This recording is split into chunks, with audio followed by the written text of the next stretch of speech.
co-founder of Idle No More, and lawyer extraordinaire. Look, I'm very pleased to have seen you win that struggle, which that court battle, which I'm sure you're going to mention. Now we have a, what do you call these things? PowerPoint. Eh? Yeah, PowerPoint. Well, I'm going to go back into the audience and watch this because I really want to see this.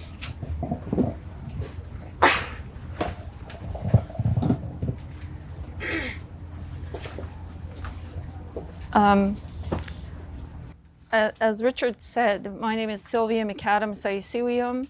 I am fluent in my people's language only because my parents were hidden away, and I'm going to talk a little bit about that history as I'm going through this PowerPoint. And I'm going to move very quickly because some of the images I want to get to, and some of the PowerPoint I have to move quickly. So in the Indigenous people, we made treaty with Canada, with the British Crown more specifically, and Canada became the successor state to it. But instead of honoring all of this, we became imprisoned. And I want to talk about that a little bit. By 1927, there's all kinds of things we did that we could get imprisoned for, even gathering in a group of 3. We were jailed. And so in 1951, in 1958, and 51 as well, it depends on which area of Turtle Island that we were on, we started taking the colonizer to their jail, to their court, and also we were taken to court. So that spiraled a sea-to-sea protest. And in the middle of Idle No More, the colonizers and the settlers asked us, well, why didn't you guys do something before? And of course, being a researcher, I said, I'm pretty sure we did. But a good friend of mine and I started researching, and this is the result of that. We went back about 30 years. And everybody has heard of Oka. And Oka is a huge resistance. And that's one of the things that's predominant when you go onto the internet. And then we have the Mohawk people. They have done a lot of blockades. They've been jailed and have been armed. There's been armed confrontations against the colonizer on our lands. And then the Lillooet in British Columbia as well. They have done numerous resistances, and there's one that's going on right now. And they've been blocking the roads and different things. And here's the Shugwepmik, and I'm probably not pronouncing it right. They had a Sundance, and that's one of our most sacred lodges. It's very sacred. And while they were having the Sundance, the neighboring farmer, his cows kept entering the lodge. So they built a fence, and as a result, the police came, and there were several thousand rounds of ammunition that were shot at them. And there was a landmine that went out, that was exploded. And then there's the Ipperwash. If you go in and research this, Dudley George was killed. He was fatally shot by the police. And these are Indigenous lands. And here in British Columbia, the hereditary chiefs, they are currently still making a stand. This is the terrible part of it. They're still making a stand, and they were jailed. And in 1995 was the first time they were jailed, and then again in 1997. And Grassy Narrows, again, it's in the media a lot in Canada, but this as well is ongoing. And there's some more images. The Lubicon Cree are my people. I am of the Cree Nation, but in my language we call ourselves Nihiowak. And this is their traditional life. They follow this. And my friends here know the food I keep talking about, and they're hanging around with me. I'm like, oh, the food. But this is what their lands look like today. And this is the tar sands development that is predominantly in the media. Now, the extractive corporations, there's a process to how they take the oil and gas. They go for the trees first, that's the surface resources, and then they go underground. I want you to remember that because that's important. That's important for my story later on. And this is the Burnt Church Mi'kmaq people. They won a Supreme Court decision that says they have a treaty-determined promise to fish commercially, but every time they go onto the water, they still get charged, and they still have to go to court. The missing and murdered Indigenous women, if you go and research this, it's gotten global attention. Indigenous people, Indigenous women go missing and murdered in an epidemic proportions. And it's really important that you know this because it's totally connected to the extractive industry that's happening in Canada. This is again my people, the Athabascan and Mikisew Cree. They have won a series of court cases. These are their lands. This is what their lands look like today. It is horrible, and there's no repairing this. There's no repairing this. The damage is beyond any human ability to repair.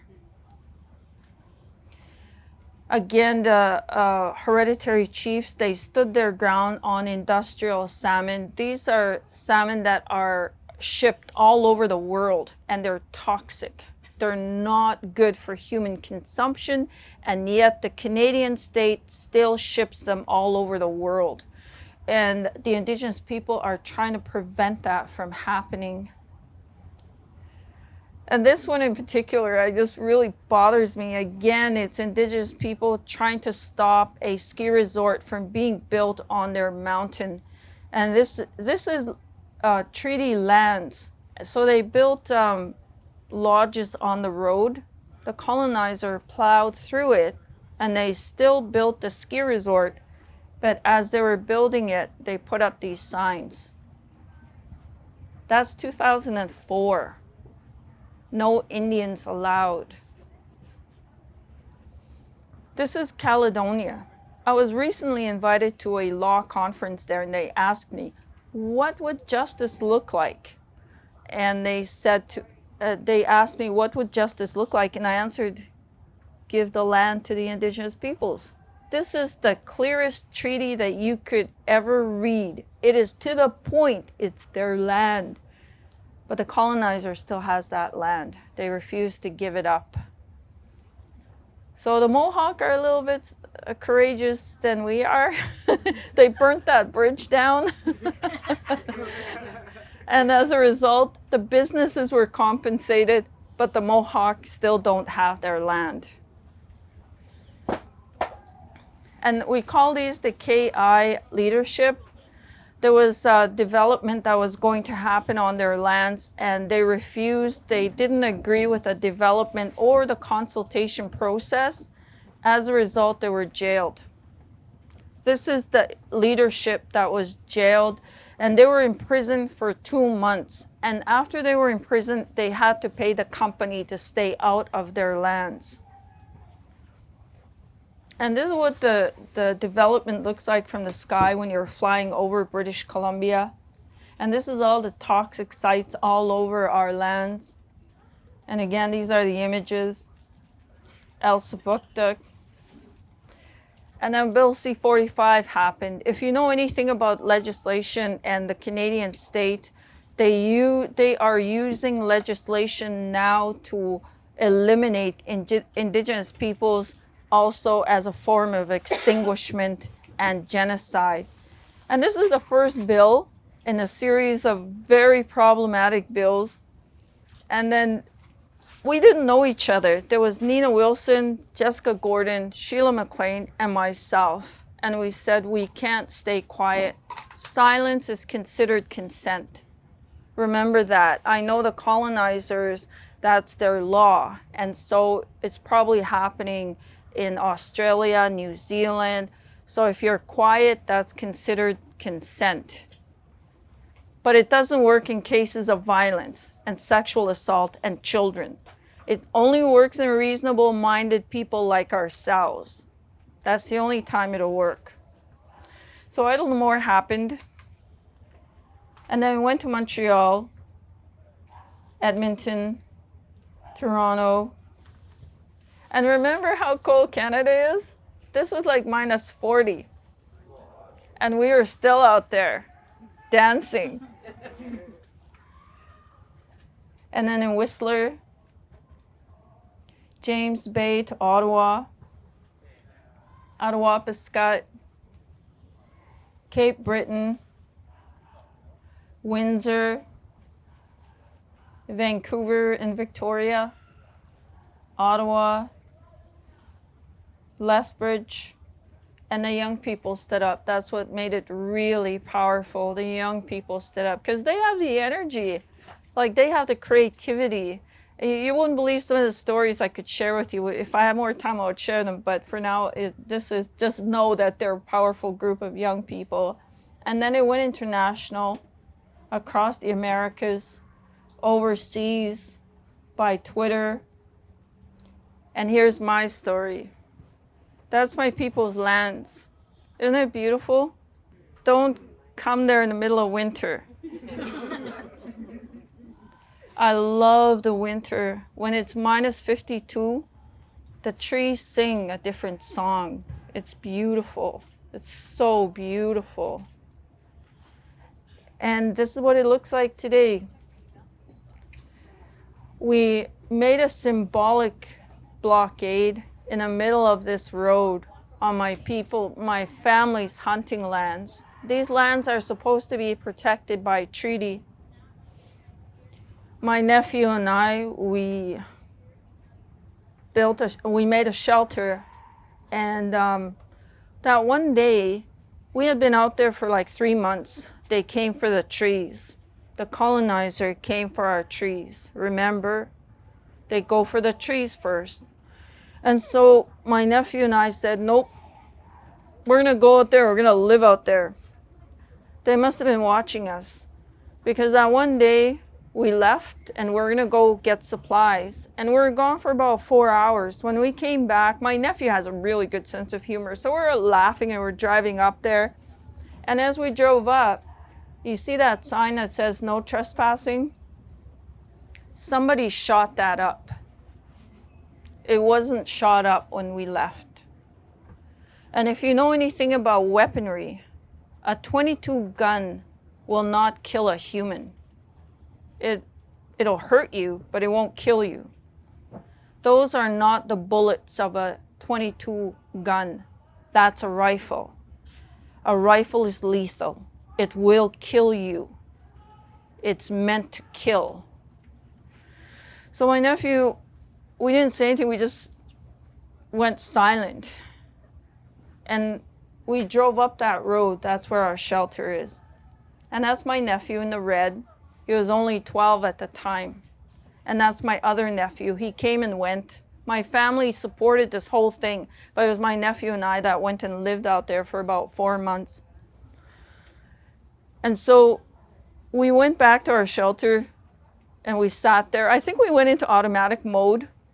So I started cooking, he started chopping the wood, and we made a fire. We didn't even talk to each other. We were like, oh my God, we gotta keep busy.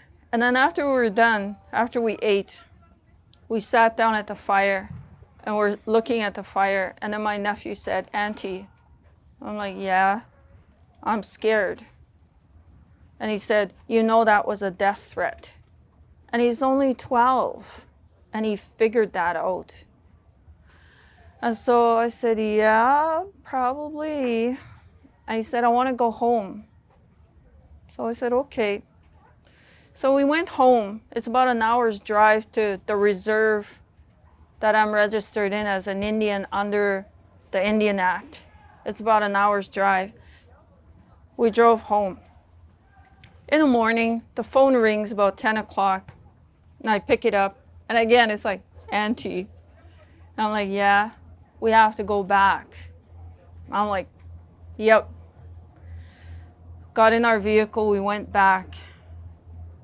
And then they took our trees. I'm not talking about 10 miles. I'm not talking about 20 miles. This is hundreds and hundreds of miles. How many of you have heard of the Amazon rainforest? What they're doing? Canada surpasses the Amazon rainforest, and a lot of people don't know that. It's incredible the destruction that's happening. And look at that. We told my dad, don't go. Dad, don't go. No matter what you do, don't go out there. These are our hunting lands. These are lands that he grew up hunting. We had a cabin where he's standing just a little ways. We had a cabin. The colonizer burnt them all down. And my dad stood there. And my brother took this picture. This is the pillaging and the plundering of the colonizer. And you think it's historical, it's not. This is the doctrine of discovery at play, and it's working and it's unfolding. We have graves out there. They don't care. They don't care. And we never ceded and surrendered our lands. We keep telling that to the colonizer. Good news, we did save some of the land. We did. And that forest still stands today. And I'm going to be living out there in July and August to keep continuing to protect it, because we have to be diligent all the time. All the time. If I turn my back for a little while, they'll go in there and take the trees constantly. It's like there's no peace. There's no peace at all. So we're building homes as a form of resistance. This is a gentleman that was homeless for a very long time, and that wood stove, it can generate electricity. There are ways to live on the land without having to rely on electricity. And this is one of the things that I'm involved in. In fact, after I'm done here, this is where I'm headed. It's called Opaskwayak Cree Nation, and we're working on building homes that do not put a demand on the colonizers' material like plastic. I have such an issue with plastic and all the material that are created from oil and gas. And the trees that are being taken away from our lands is just incredible. It's an incredible devastation. This is one of the houses that we built. We didn't want to build homes that had plastic or anything. We tried to minimize that. This is cross-laminated timber, and it's radiant heating. And if you want more information, just go into Facebook and Google One House, Many Nations. And these are our allies. That's Jacob Mans, the really tall white guy. And he's leading it. We're feeding him our ideas, our indigenous knowledge, and he's supporting us by creating things that support our ideas of how to live on the land. Of course, we always need money, and we always need donations. We do not accept any money from extractive industry, oil and gas, from the government, nothing. We're all donated from our allies and people who support our work. And this is what we do. We do teach-ins, we provide information. If you go into our website, we have various packages and different things that you can use for free to inform people. And every year we have campaigns. Right now, there's a huge resistance against the Trudeau government because the situation has gotten worse. And so when I go home, I have to hit the pavement running again. It's like just no peace for Indigenous peoples. This is one of my favorite pictures. It's young women.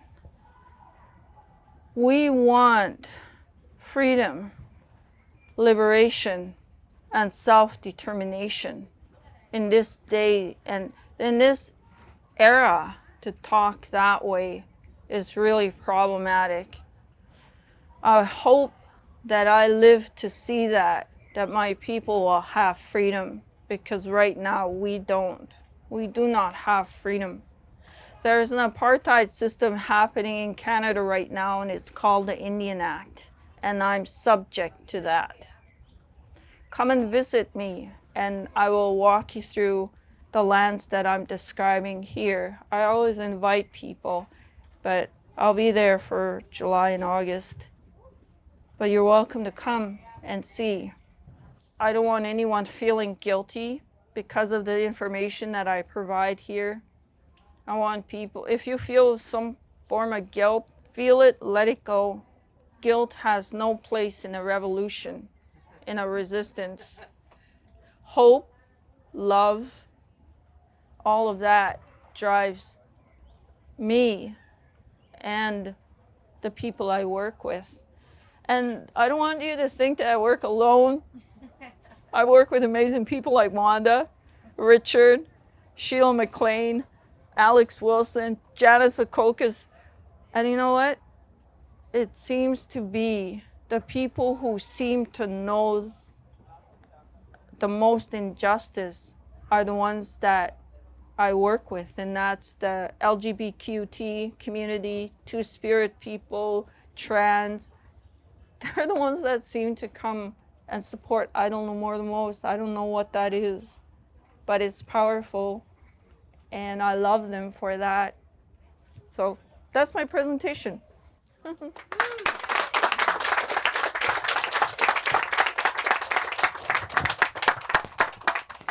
Look, you just had a win in court. I did. Would you like to talk? Oh, tell us right, about right, that? right. Thank you You for didn't tell reminding us me. yet.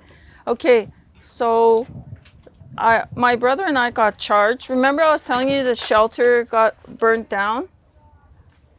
The shelter got burnt down, so we wanted to replace it.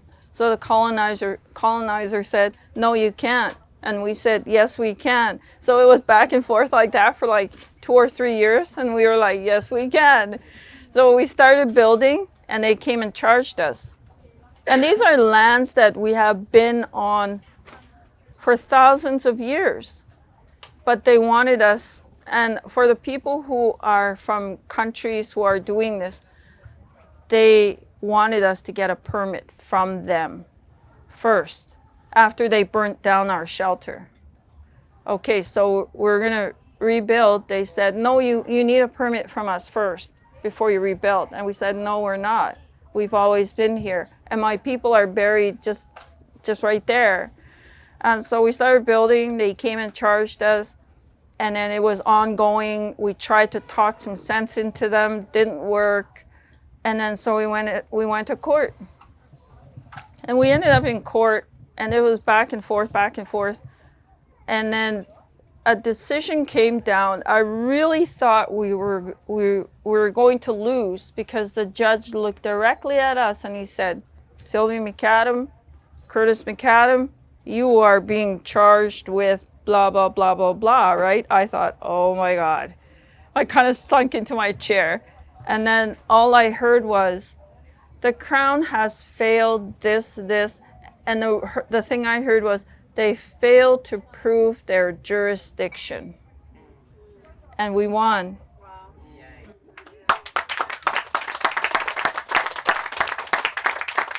And it was an amazing win, because no one ever wins against the province. The colonizer has set it up that we can never win, even if we go to court. So that alone was an incredible victory. But we're not dancing the victory dance yet because they have 60 days to appeal. And that'll bring them to May the 21st. So if you see a victory dance happening on May 21st, you know that they're not appealing and we're good to go and we're going to build. We're going to build and replace that shelter that they burnt down. And we're not going to get a permit. We refuse to get a permit. You also ran for chief. Talk to us about that. Oh, God. Exactly. Right? See? Well, this is Wanda Nannybush. She knows.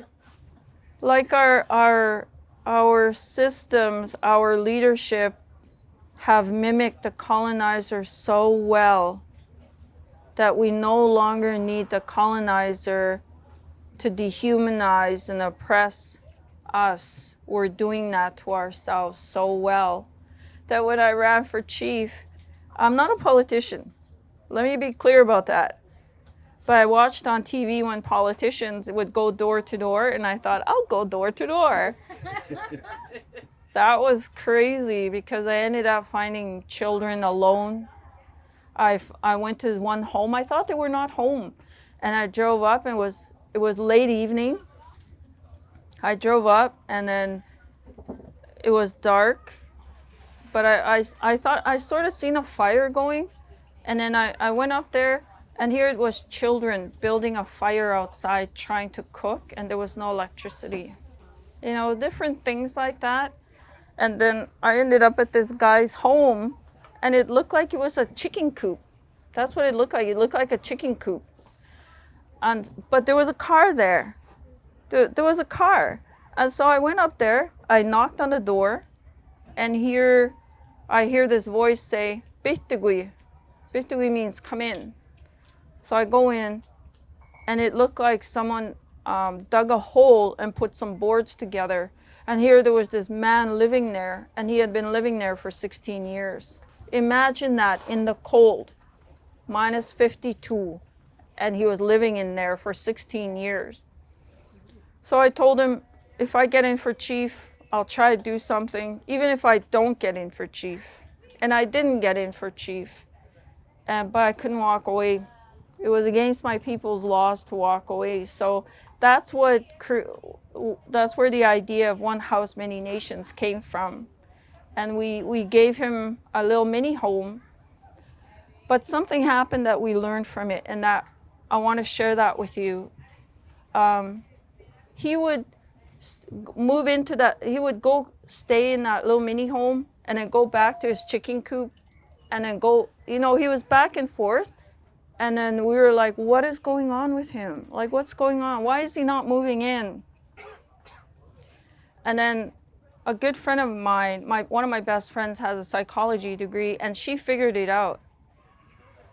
She said, when you dehumanize and dominate someone for so long, they don't feel worthy. See? We figured out that he wasn't feeling worthy. So he was back and forth, back and forth. Finally, I went to visit him. I think it was like 8 months into it. I went to visit him. And then he disclosed to me that he voluntarily started seeing a therapist. Who does that? That's it's not natural. But somewhere in there, something clicked, and he moved in, fully moved in. And somewhere within himself, he found that place where he felt worthy. So I went to visit him again about a year later. He was painting his little home inside, and then he made a little extension, made a garden. It was just amazing, the transformation, because shelter is connected to people's mental health. It's absolutely connected to their mental health. Now he gets annoyed with me when I go visit him because he's settled in. He's even tried to be an entrepreneur and wanted to rent out his chicken coop.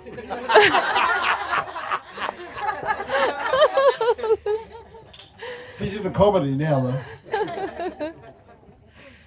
It was wonderful to see that.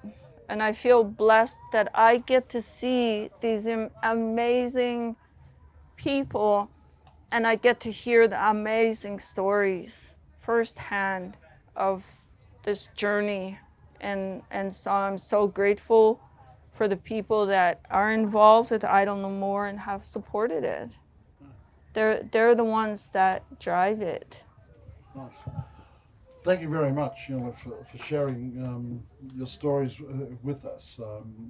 I saw in some of the things that were made illegal was the potlatch, which I think is one of the most fantastic ideas, known to man. And to have it banned is just ridiculous. Would you like to explain the potlatch?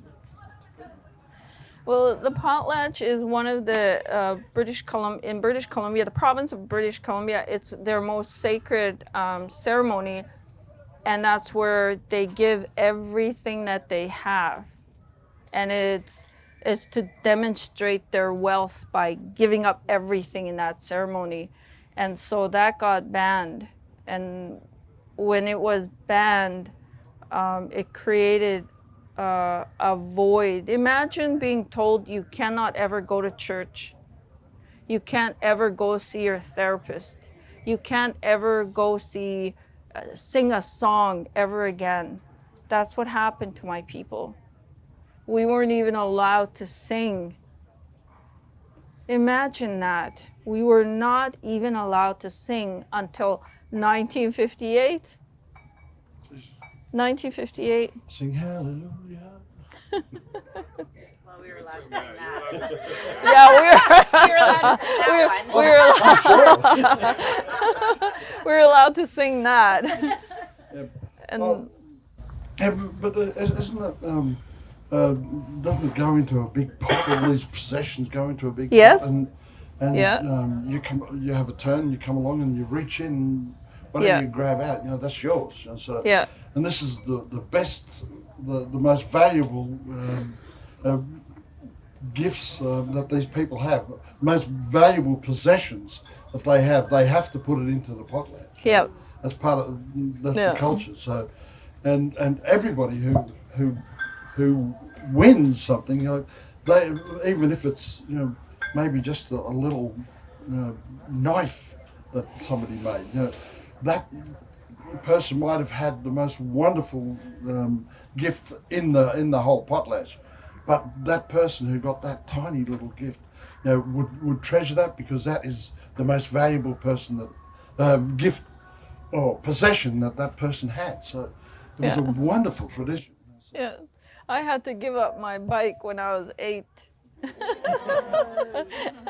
That was my valued, and my dad said, if you're gonna go, you're gonna have to give up something of value to you.